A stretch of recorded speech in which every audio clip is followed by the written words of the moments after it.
আম্বেদকর কেন গুরুত্বপূর্ণ হয়ে উঠছেন আজকের রাজনীতিতে, নির্মাল্যর কি মত? বিশেষ করে নির্মাল্যকে আমি এটাও জিজ্ঞেস করবো যে যিনি মনুস্মৃতি পুড়িয়েছিলেন, মনুস্মৃতি দহনটাকে একটা উৎসব হিসেবে পালনের ডাক দিয়েছিলেন, যাকে আজকে যারা এই মনুবাদী দল তারা তার ঐতিহ্য, তার পরম্পরার উত্তরাধিকার তারা কেন এত দৃঢ়ভাবে দাবি করছে? নির্মাল্য, তোমার কি বক্তব্য শুনি? আমার ধারণা আমাদের আন্ডারস্ট্যান্ডিংটা সম্পূর্ণ ভুল।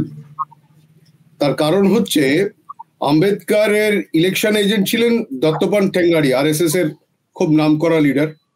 এবং তোমরা জানো যে আম্বেদকর একবার লড়েও ছিল।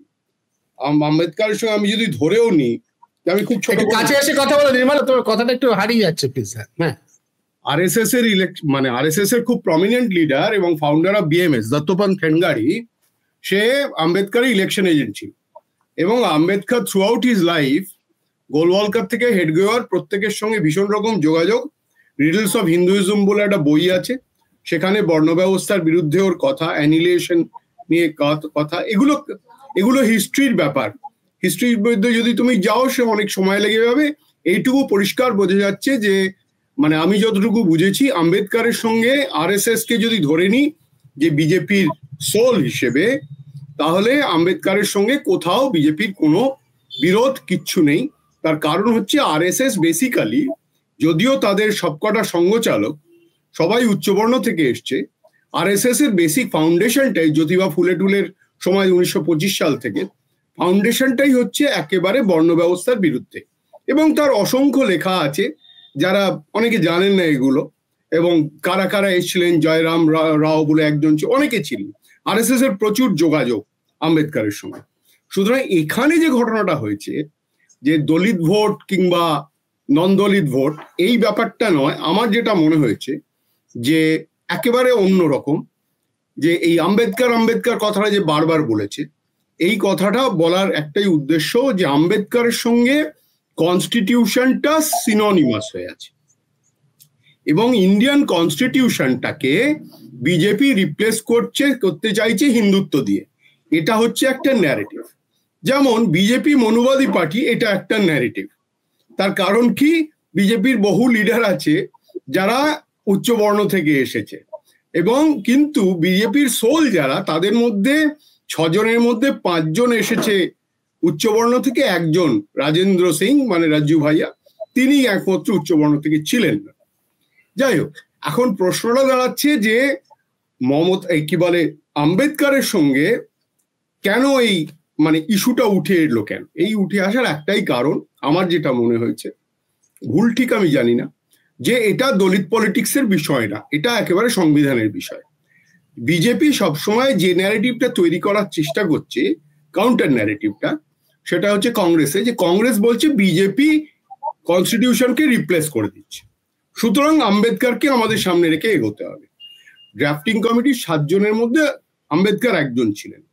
এবং আম্বেদকরকে নিয়ে একটা বই আমার খুব ফেভারিট সাংবাদিক, আমি যাকে অনেকদিন ফলো করেছি এবং এখনো করি, এখন আর লেখেন না, আমার আদর্শই বলা যেতে পারে, অরুণ শৌরি একটা বই লেখেন, ওয়ার্শিপিং ফলস গডস, এবং সেইটা নিয়ে বম্বেতে রীতিমতো গন্ডগোল হয়। এবং সেখানে উনি দেখান যে আম্বেদকরের সঙ্গে সত্যি কথা বলতে ভারতীয় জাতীয় আন্দোলনে কোনো যোগাযোগ ছিল না, যেমন রাষ্ট্রীয় স্বয়ংসেবক সংঘের সঙ্গে সে অর্থে কোনো যোগাযোগই ছিল না। সুতরাং এইরকম আছে, এরকম অনেক ঘটনা আছে, এগুলো দিয়ে একটা সামগ্রিক বিচার হয় না। তোমার যে কারেন্ট বিচারটা, সেটা হচ্ছে সংবিধান। ওরা এই যে অমিত শাহ বারবার বলছে আপনারা আম্বেদকর বলে যাচ্ছেন, এর কারণটা কি? কারণটা আপনারা বলতে চান যে আমরা সংবিধানটাকে পাল্টে দিতে চাইছি। আসলে আমরা সংবিধানকে পাল্টাতে চাই না, এইটা ওর মেসেজ। হয়তো তুমি যেটা বলছো বলার ধরনটাতে এমন হয়েছে যে আম্বেদকরকে অপমান করেছে, এই ধরনের কিছু একটা মনে হয়েছে, এবং এমন জায়গায় গেছে যে মারামারি, হাতাহাতি। মহারাষ্ট্র নির্বাচনের আগে একদম রাহুল গান্ধী কনস্টিটিউশন তুলে তুলে ঘুরেছে, লোকসভা নির্বাচনে, যে এরা এটা পাল্টে দেবে, এই লাল বইটা রাখবে না, বিজেপি এটাকে পাল্টে দেবে। এবং বিজেপি ওখানে পর্যুদস্ত, প্রায় 23-24টা সিট মতো হেরে, এক্স্যাক্টলি মনে পড়ছে না, কিন্তু মেজর 2টো জায়গাতেই হেরেছিল, উত্তরপ্রদেশ আর মহারাষ্ট্র। সেইটা যে ফলস ন্যারেটিভ তৈরি হলো, বোঝা গেল সেটা হচ্ছে যখন বিজেপি 230টা সিট নিয়ে বেরিয়ে গেল, ওই জোট আর কি, বেরিয়ে গেল, এবং বিজেপি স্ট্রাইক রেট যথেষ্ট হাই, 148টার মধ্যে 134টা। আমার নাম্বারগুলো এত গন্ডগোল হতে পারে, কিন্তু অ্যাসেম্বলির কথা বলছো, মহারাষ্ট্র অ্যাসেম্বলিতে। এবং বিজেপি যে ওইটাকে রিপ্লেস করলো 6 মাসের মধ্যে পুরো পাল্টে দিল, যেমন হরিয়ানাটা 5-5 ছিল একবারে উল্টে দিল, অথচ ঝাড়খণ্ডটা টেনে রাখতে পারলো না, বেরিয়ে গেল।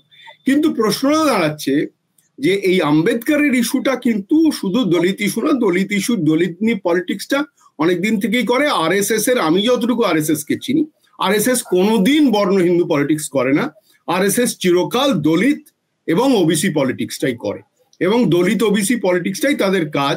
এই জন্য ওরা কোনোদিনই আম্বেদকরকে অশ্রদ্ধা করে না। এবং বহু ক্ষেত্রে দেখা গেছে, আম্বেদকর বোধহয় 2বার ইলেকশন লড়েছিলেন আমার যতটুকু মনে পড়ছে। একবার তো বললাম তোমাকে আরএসএস এর খুব টপ লিডার দত্তবন্ধ ঠেঙ্গাড়ি, সে তার ইলেকশন এজেন্ট হয়েছিল।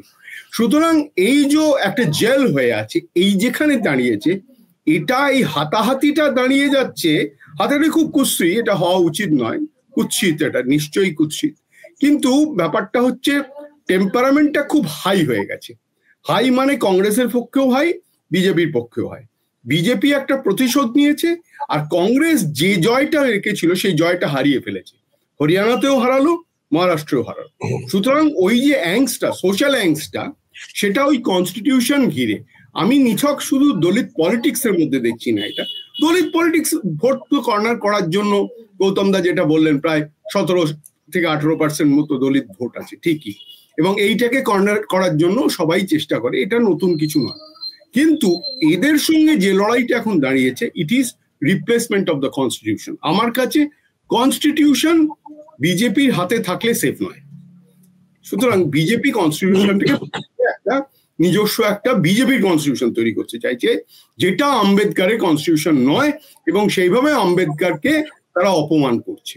এবং সেইটা আম্বেদকর বলাতে এমন ভাবে বলেছে যে সবকিছু ধরো আম্বেদকর কে এমন লোক, এইটা বলার একটা ওরা এই ন্যারেটিভটা বার করে এনে আজকে এই একটা অহেতুক ঝামেলা সৃষ্টি করেছে। কিন্তু তুমি যদি ফিলসফির দিক থেকে দেখো, মানে আমি অন্তত কোথাও পাইনি, এতগুলো লেখা পেয়েছি যেখানে আম্বেদকর অ্যানিলেশন অফ কাস্ট থেকে আরম্ভ করে সবই পড়েছি, নিশ্চয়ই উনি কাস্টের বিরুদ্ধে। এবং গোলওয়ালকারের যা কথা, হেডগেওয়ারের যা কথা, হেডগেওয়ারের ক্যাম্পে যাওয়া থেকে, বাড়িতে যাওয়া থেকে, মেলামেশা করা থেকে, আম্বেদকরের অসংখ্য এক্সাম্পল আছে, তার কোনো শেষ নেই। সুতরাং ওইটা দিয়ে বিচার করা যাবে না। এটা হচ্ছে একদম ইমিডিয়েট পলিটিক্স এর ব্যাপার, যে কনস্টিটিউশনটাকে ধরে রাখতে পারবো কি পারবো। আমার কাছে এইটাই, মানে ম্যাক্রো লেভেলে আমার সেটাই মনে হয়েছে। সেটা তো একদিক থেকে ঠিক বটেই, কারণ যখন কংগ্রেস প্রচার করছিল, মানে তুমি শেষ যে কথাটা বললে তার সূত্র ধরে বলছি, আম্বেদকরকে কেন, তার লিগেসি, তার ঐতিহ্য দাবিদার কেন দুটি দল। কংগ্রেস যখন বলছে যে আম্বেদকর বিজেপির হাতে নিরাপদ নয়, আম্বেদকরের তৈরি করা সংবিধান নিরাপদ নয়, তখন তো অবশ্যই সংবিধানের কথাই বলা হচ্ছে।